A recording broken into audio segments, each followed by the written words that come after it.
All right, ladies and gentlemen, welcome to our lunch and learn. We're learning today from the beautiful Susie, and we are going to learn how to do everything Susie likes, so we get paid very quickly. So you need to be nice to Susie and do it exactly as she says. I know a lot of y'all are going to go, but at my old broker, don't care. But should not, don't care. You keep Susie happy. That's the rule. Okay.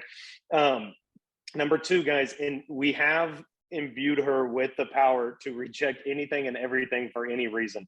I know that is the most frustrating part of real estate. Personally, I hate all the paperwork part of real estate. I hate it. However, it's the game we decided to play.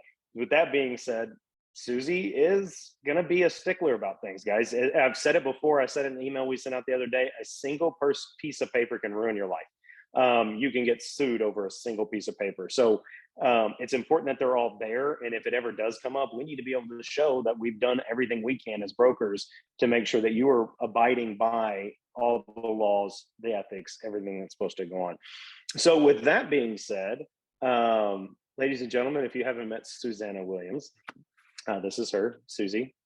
Everybody say hi to Susie. She's wonderful. If you don't love her, you just don't know her well enough yet.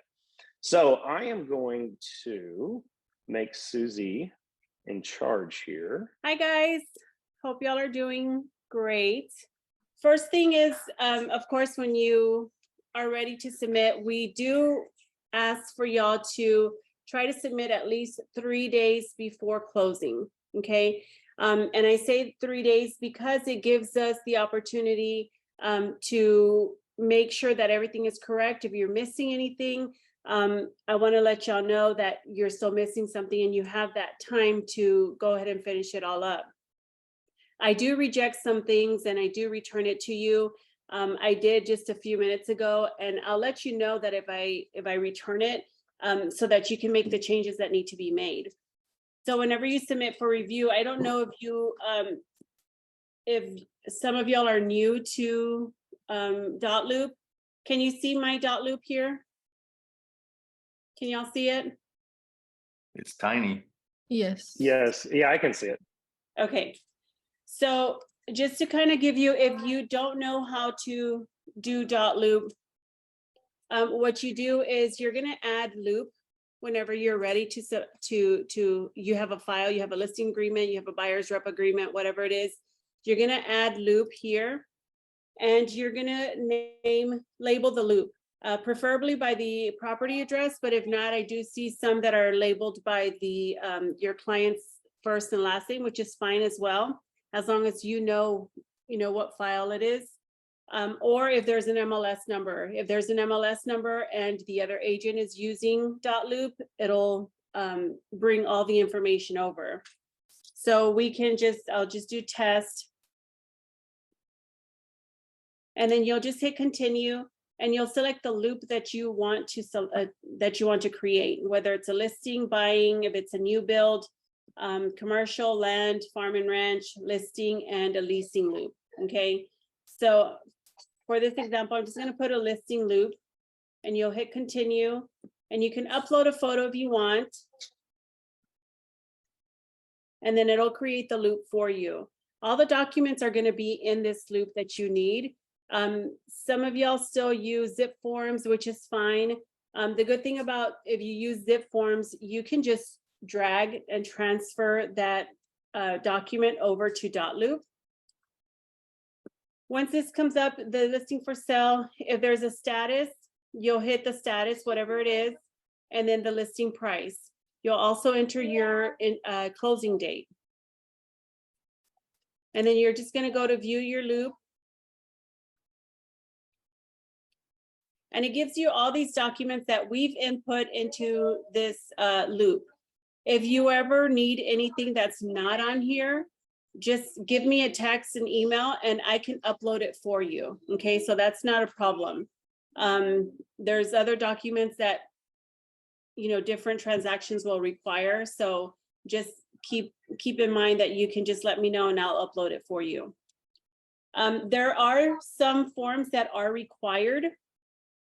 And required, I can make them optional, but we do keep them required because we want you to understand that these are the forms that we really need in the file. Your listing agreement, your CDA, your seller's disclosure notice, your IABS form, and then your buyer's walkthrough, okay?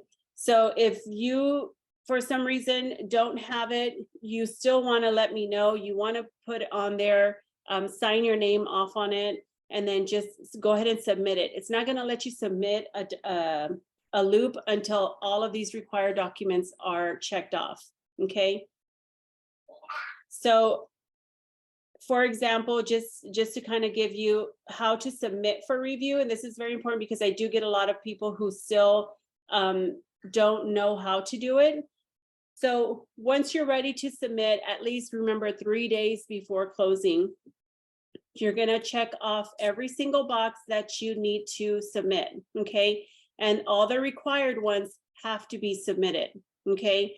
I know on one, I just did one and I made it optional because he already had it signed. So it's already uploaded into .loop. So I went ahead and made it optional for him so that he doesn't have to submit it. You will click on every single box there, and up on top, you want to hit submit for review. Okay, don't ever share with me, because if you share with me, I cannot do anything. I can't review it and I can't approve it. Okay, so if you share, it's just going to duplicate the loop onto mine, and it's just going to make, you're going to have a duplicate on your system as well. Okay, so don't ever share, just go ahead and submit for review. And in this case, well, it's going to show this because I don't have the information, but once you submit for review, you just click next, and then it'll send it off. You don't have to add an email address. You don't have to add my name. It's just going to automatically send it over to me. Any questions as of yet?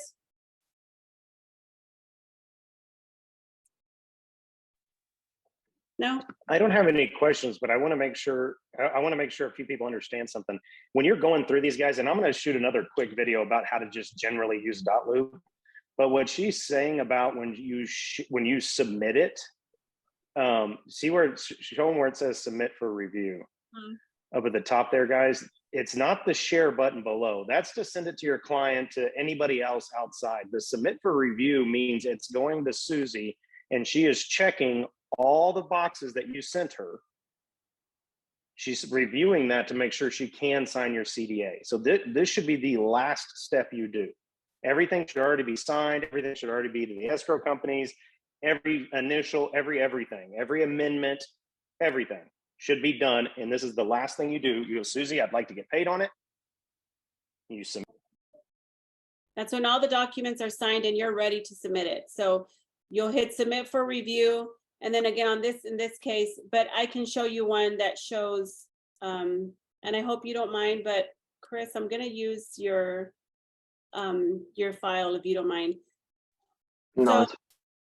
So Christopher sent in his file. It's ready to close. He's ready to get the CDA signed. And I did reject 2 of his forms, and which I did tell him, and he was able to take care of it. So when he submits for review, I do get an email stating, Christopher Negron updated his review stage, or Fernando Vargas or Andrew Paul. It'll tell me who it is, and I just click on it and I'm able to go into the file. Okay, so this is how it comes to me. I have 8 documents to review. Okay, in his case, he has the contract, and I'm going to go ahead and just open it. Seller's disclosures there, and it's signed. So I'm just going to hit approve on that one. I want to make sure that it's signed by both parties. If you submit one and it only has your client's signature and initials, I'm just going to reject it because I still need to have both signatures and initials on there. Let's go through his CDA. Do you mind, Christopher? No, I don't mind. Okay, perfect. Thank you. So his CDA, you fill everything out. This is your commission disbursement agreement. This is what the title company needs in order for you to get paid, okay? And it obviously needs my signature so that they can approve it. So, and you can do autofill on this, or you can just fill everything out, but make sure that everything is filled out. So it has the address, his name, his client's name, and all the information for title company.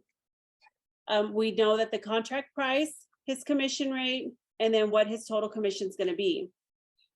Now, if for some reason somebody referred you, for example, let's say Hillary referred him, or Collin referred him. Well, Collin wouldn't work, but anybody else referred him. You would type in the name there, and it's going to erase it. Mommy. Shh. Chris, I'm gonna have you sign again. Let me just use this for an example, okay? That works. Thank you. So if for some reason Hillary referred him to the company, this is the referral section that you would fill out. So you will do Hillary, and usually you just type in the first 3 letters and her name will pop up, okay? If for some reason it's one of the newer agents and they referred you, I might need to set them up, but I think I have mostly everybody on here.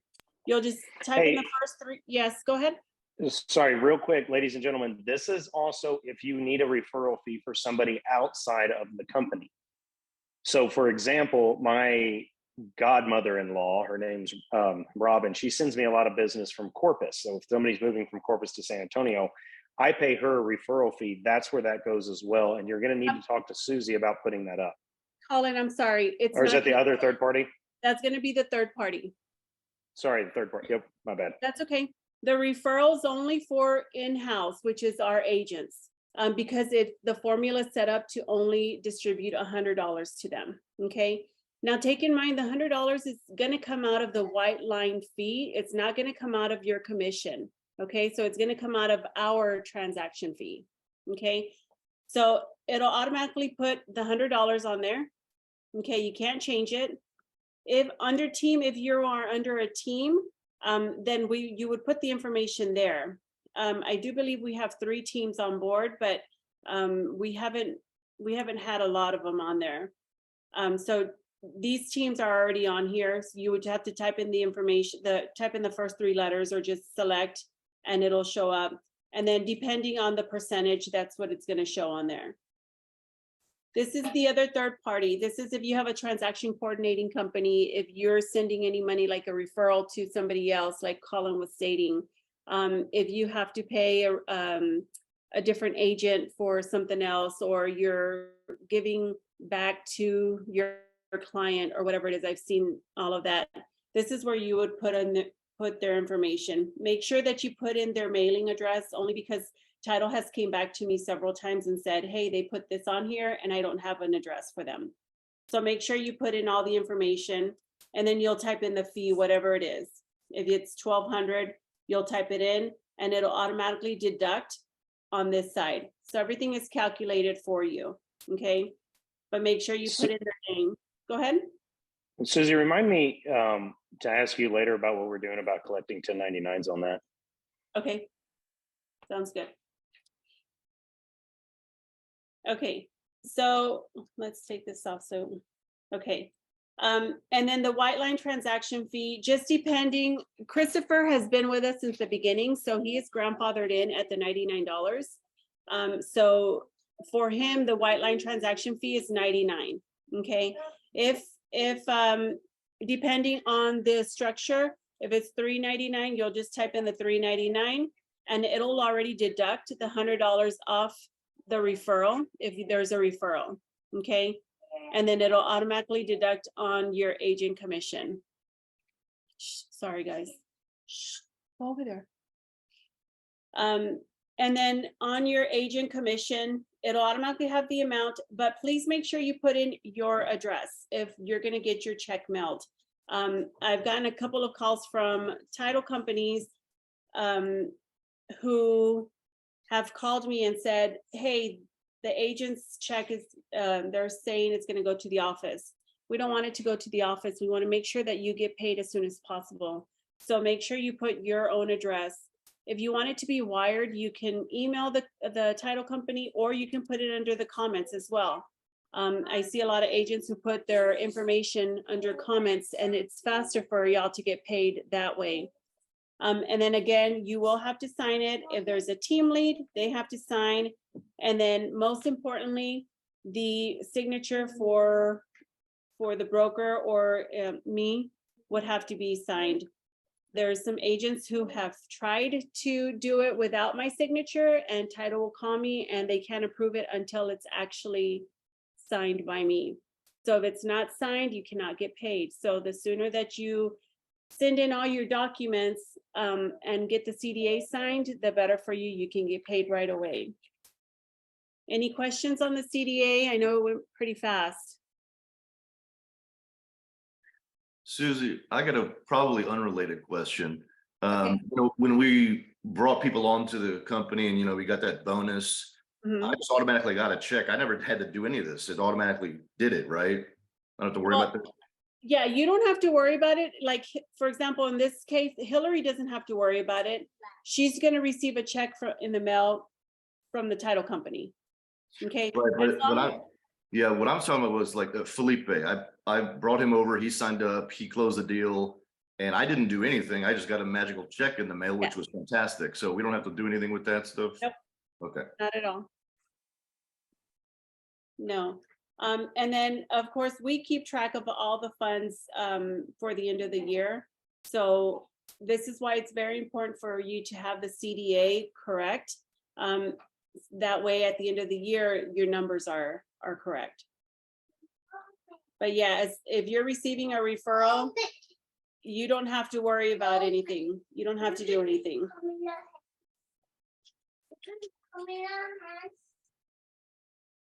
Any questions on that?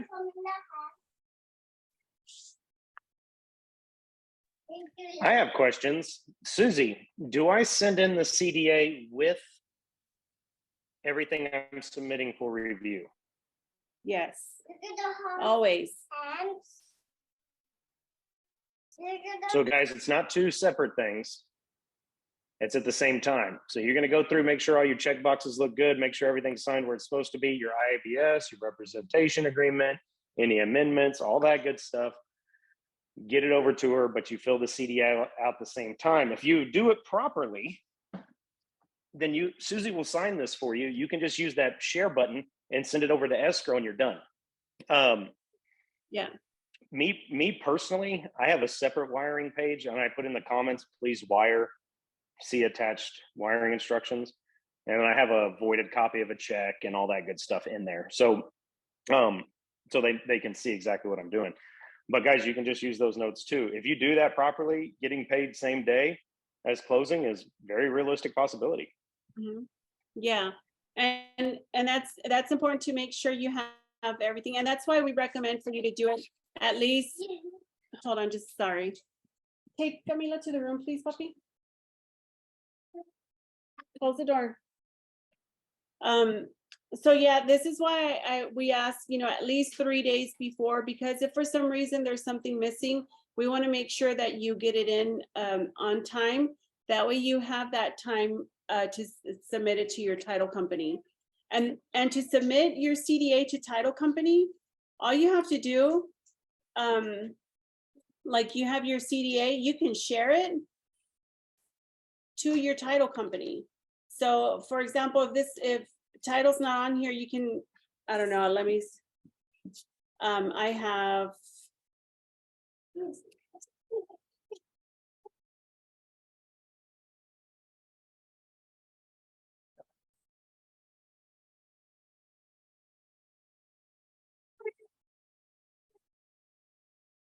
not coming up, but I can do Maria and I can add her name, her email address, and then her role. You just put in, look for escrow title and view only, and you can share it to her. Okay, you don't have to print it out and email it or whatever. You just share directly from .loop, and there you go. And also, Susie, point out that little attached PDF to email. Yes, right here. Click that little box as well, because if you do that, they'll get an email with the PDF. They can print it out and put it in the file. If you don't do that, they're going to ask you to send a PDF. So always make sure. Escrow likes PDFs for some strange reason, in my experience. So you can do that as well. It's super simple. You don't have to do anything extra, just share it to them. And most of the time you will have the title company on here anyways. So it's easier. You just hit that little button and it just goes directly to them. All right, can I say something that Susie's Yes, too nice go to ahead. say? You ready for this? Ladies and gentlemen, Susie very nicely asked you to do this 3 days before closing. I know for a fact that a lot of people call Susie like, oh my God, can you sign it right now? Ladies and gentlemen, a lack of preparation on your part does not constitute an emergency on ours, okay? You can turn a CDA in 30 days after closing and you'll still get paid on it, but it's gonna take 30 days. Guys, you gotta plan ahead for this. The key marker for me is, anybody know what the client is required to get 3 days before closing? Does anybody know what that is? Where are my smart people at? Are you referring to the HUD that they need to review? Well, close, but it's a form of the HUD, but it's called closing disclosures. They have to get their closing disclosures 3 days before closing. Typically, the escrow agent will send it to you and to your client. It's a good time to call your client, walk through that, say, hey, look, this shows exactly how much money you're supposed to bring. And, when you go through all this, and I always tell them, print this out and bring it with you to closing. Because on that closing disclosure is your commission amount. As soon as I get off the phone with them, I go through, do my CDA. I make sure it matches what's on that closing disclosure, because it needs to match, and then I send it in. That's a good time to send it in, guys. It's 3 days beforehand. You should have plenty of time. Again, please don't be rude. Please don't call freaking out if it's not done, the exact moment you need to do. Unfortunately, Susie does sleep. We've tried to talk her out of it, but she does sleep. Yes, Susie does take vacation sometimes, and I've never known her not to work on vacation. But it's unfair to, like, hey, I need you to get off the boat and come over here and do this because I forgot to send it in. Give her time and she'll get it done. She's never missed one if she's got the time. Sorry, that's my soapbox. Did y'all have any other questions on anything else that maybe you're having issues with on .loop? Or how to submit? Hey, Susie, I actually got a question. Is there any way to, besides just archiving an open loop, is there any way to delete a loop? Okay, that's a good question, Chris, because please, if you close a transaction for this year, do not archive them. You cannot archive them, because if you archive them, I am not able to see your transactions or the sales that you did, your commissions, unless I have, I mean, the good thing is that I keep track with paperwork, right? But it won't show on my sales if you archive them, okay? So there is no way for you to delete, but you can archive let's say it was canceled, it withdrew, whatever it is, you can archive that one. So let me go into, let's do this one, the test one.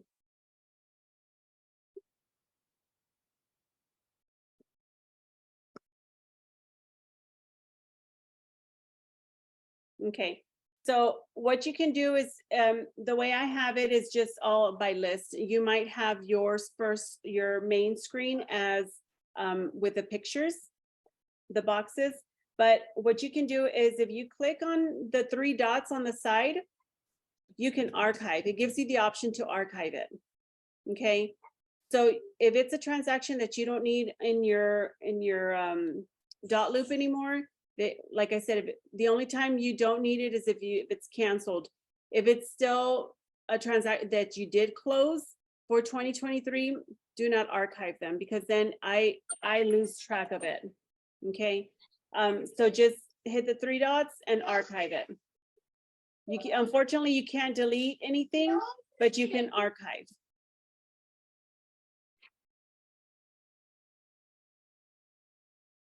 Susie, so those loops that we don't close, right? Sometimes they just never get to a closing. Mm-hmm. They're just gonna stay there. So that's just something that's not an option to delete stuff. No, you can't delete. Yeah, I haven't been able to find it either. I've actually spoken with the rep with .loop. You can't delete anything. unfortunately, you can just archive transactions that you don't need anymore. Okay. But No, no, I will say from a legal standpoint, you definitely don't want anything deleted because you probably have an IABS in there. You probably have something that'll help indemnify you should they come back, because I think there's a 4-year statute of limitations on all real estate transactions. So, you know, at least you can tell them, hey, I provided this, I did that, whatever it might be. okay, yeah, that makes sense. It's just, I think some of us as realtors, they didn't lead to a closing, and it's just cluttering up my screen. Well, in that case, if it didn't close, you can archive it and it won't show up on your screen anymore. Okay. Yeah, just go ahead and archive that specific file, and it's not gonna stay on your screen. If you ever need to go back to it, let's just say they come back and say they want to close or they want to get another property, and you have their buyer rep, you have whatever they have before, you can unarchive it. Okay. And you have that already.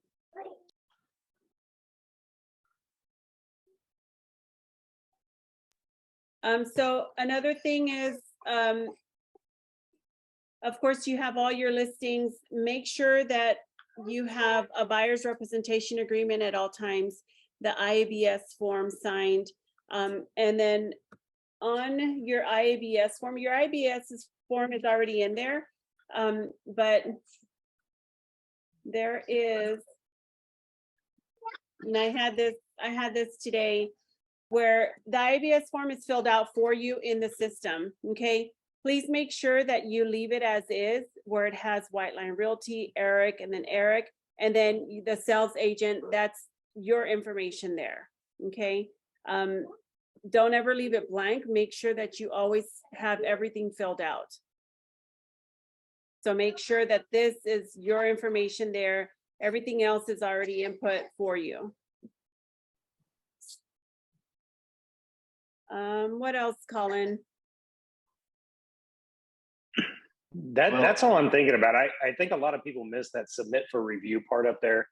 But I'm going to do something a little bit more in depth when it comes to just navigating Dotloop a little bit clearer. But when it comes to getting paid, guys, it's submit to review. It goes to Susie. You better include everything, and your CDA better be filled out. If you don't have the documents you need, learn from that. She'll send a message back. I was telling some people the other day, every time she sends a message back to somebody, I see it. I don't see everything that's submitted, but I see the corrections that she requests. And guys, if you know you're getting the same thing over and over again, learn from it, and then make Susie's job easier. I know she'd love to get everybody paid as quick as possible. So just make sure your ducks in a row. That'd be my 2 cents. So I have something interesting that happened to me on the last, so it was a listing, and I had already created a loop, and it had the exclusive right to sell and buyer's disclosure, all that stuff was already there. The buyer's rep, I guess, used Dotloop also. All of a sudden there was a loop, a matching loop that he had created for the same house. I thought that was kind of interesting. I don't know if that's helpful in any way. I just kept using mine and we just ignored his, but is that something that may be a benefit to if someone else is using Dotloop but another agent? I don't even know what happened there. So that's a little bit complex for what this is, but pay attention next time you start a loop. Is if you start typing in the address, it'll say Google Maps for one of them. It'll say MLS listing XYZ for one of them. And it'll say additional open loop or something like that. And if you click on that one, it'll sync it from the beginning. Right. Okay. So, but when that's when you're first creating a loop, it doesn't really have to do with submitting. If you like in your example there, the fact that you've already started your own loop, I would probably just continue to act inside that loop. Yeah, that's what I did. I mean, the only one that got created when they sent an offer over. So yeah, I just thought that was interesting. I'd never come across that. Well, it was on him. He should have paid attention and seen that you had already created a loop. Okay. And then it would have synced up y'all's loops and it would have been in the same thing. And y'all would have just been able to act a lot quicker, but it's kind of moot when it comes to technicalities. Okay. Another thing I want to point out is on your loop, when you're starting your loop, you can click view details right here. And you can input all the information that you need on this, okay? The more information that you put in, the better, because whenever you go into a document, when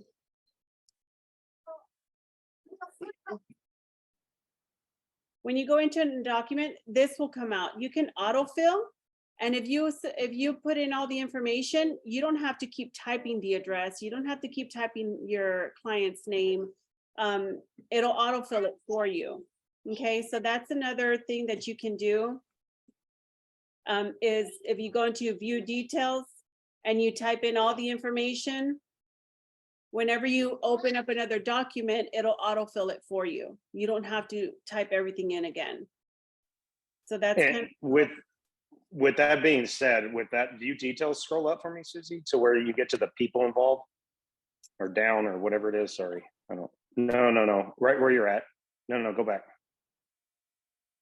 And then scroll up or down, whatever. Keep going. Right there where it says people. Guys, if you add a person, that's where you can add in the escrow officer, add in the broker, add in the other broker, add in the loan officer, add in the inspector, add in everything. I add every single person in that transaction because it's just so much easier once you get going. If somebody needs to sign something, I can just say, send it over to them for signature, send it over to this person. You know, it's really helpful to have all your people in the transaction there as well. It's a pain to set up, you know, when you're first starting your loop, but that 20 minutes you spend putting in all that information saves you hours on the back end. You don't have to do it every single time you're filling out a form. When you do that, for example, you're using the same home inspector on multiple properties, can you put them in one time, you can pull from that for the others? No, but what it does do, no, you can't really just like add this guy, but when you type in Alex, it'll pull up Alex Boland, yeah, that one. And so not quite transferring directly, but it will autofill the information for you, which is kind of nice. Another thing is tasks. If you are a person that wants to check off everything, this is a good little thing for you.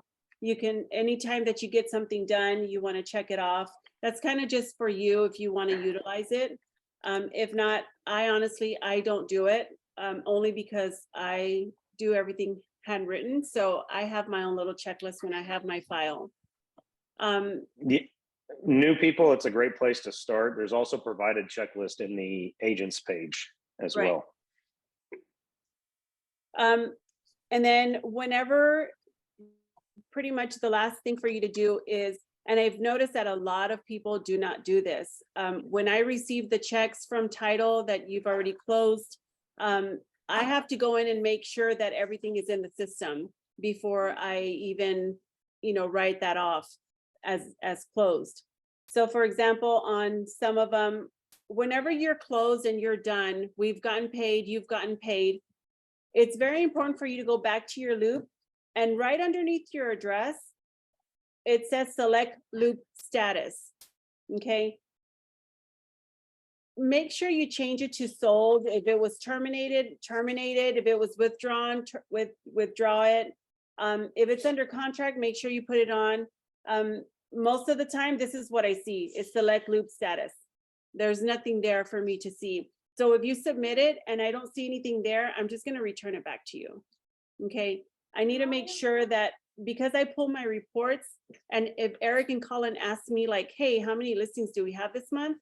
And if you don't have this updated, I can't give them a proper report.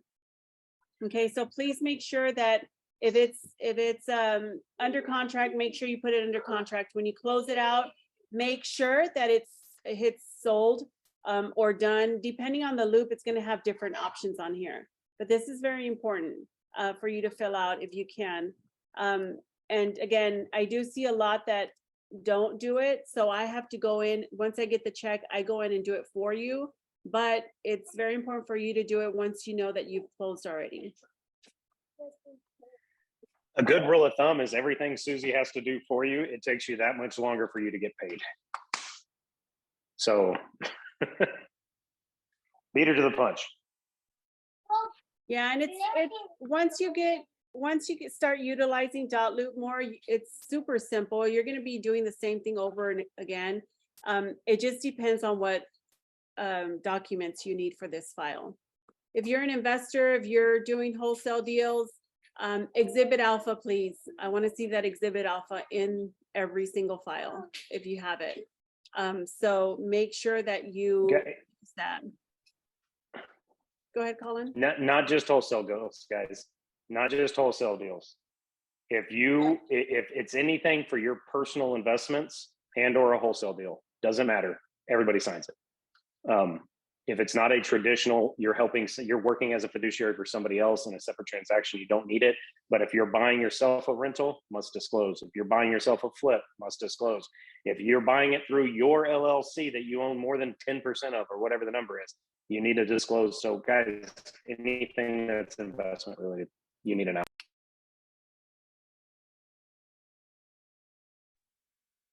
All right, hey, I got a question. Does anybody want next week for me to be just going through like advanced dot loop, like how to really dig through like every single one of these files, not like walking through the files, but how to place the signatures, how to place the names, how to place all that stuff? Does anybody want me to do that next week out of curiosity? Yeah, sure. Wouldn't hurt. Yeah, this is just the basics. We can definitely go in depth with dot loop, but I wanted to kind of show the basics of it, of what to do, how to submit, because I do get a lot of texts, or I get a lot of questions like, hey, Susie, how do I do this? How do I do that? You know, so I wanted to make sure that everybody knows how to do it. I know I've done a little short video on it, but definitely we want y'all to know how to utilize it, because this is your main program on how to submit a file. So I think that'll be great, Colin. Then that's it. We'll do it next week. Is that it? Anybody else got any questions? Let's tie a bow on this thing. On what to dot loop or anything on how to submit paperwork? No, I appreciate it, Susie, though. Thanks, Chris.